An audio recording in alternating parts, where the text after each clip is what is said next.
I think it's a concern that has to do not just on our community, but the whole state of Indiana, which is the lack of diversity.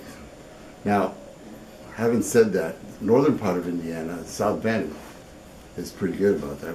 When I was doing my graduate work at Notre Dame, there was a lot of diversity in South Bend, but you start going south of South Bend, and you know, it's pretty evident the lack of diversity.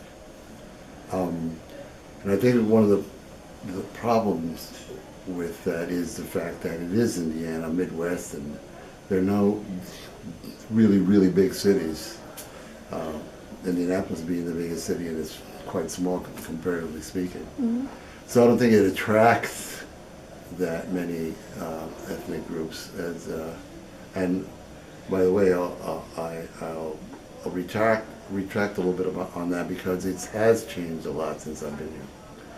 I've been here almost 30 years at Ball State, and I have seen you know, the change.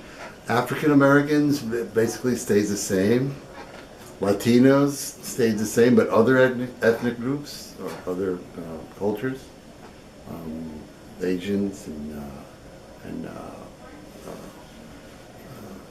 Middle Eastern, that kind of stuff, that has changed a lot. That really has improved, if you want.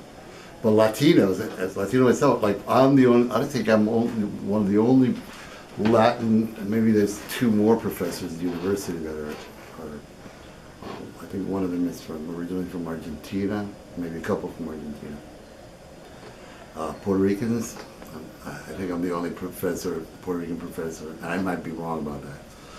But I don't know them, so they might not be here, you know.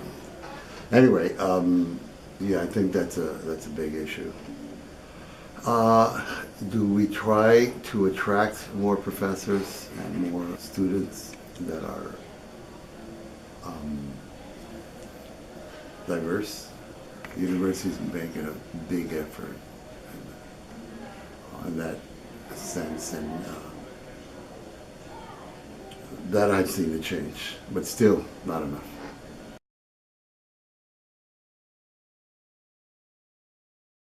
I don't think the media can do much to attract, you know, diversity to the state. I think the media just covers, you know, the media has changed a lot with the advent of all these instant stories, 24-hour-a-day story, you know, news networks and that kind of stuff. So they try to fill in with, you know, what they can. And I think most of the stories that they fill in the day, it was the negative stories, sensationalism. So any negative stories that they do that has to do with ethnic groups of some sort, that just makes things worse, you know.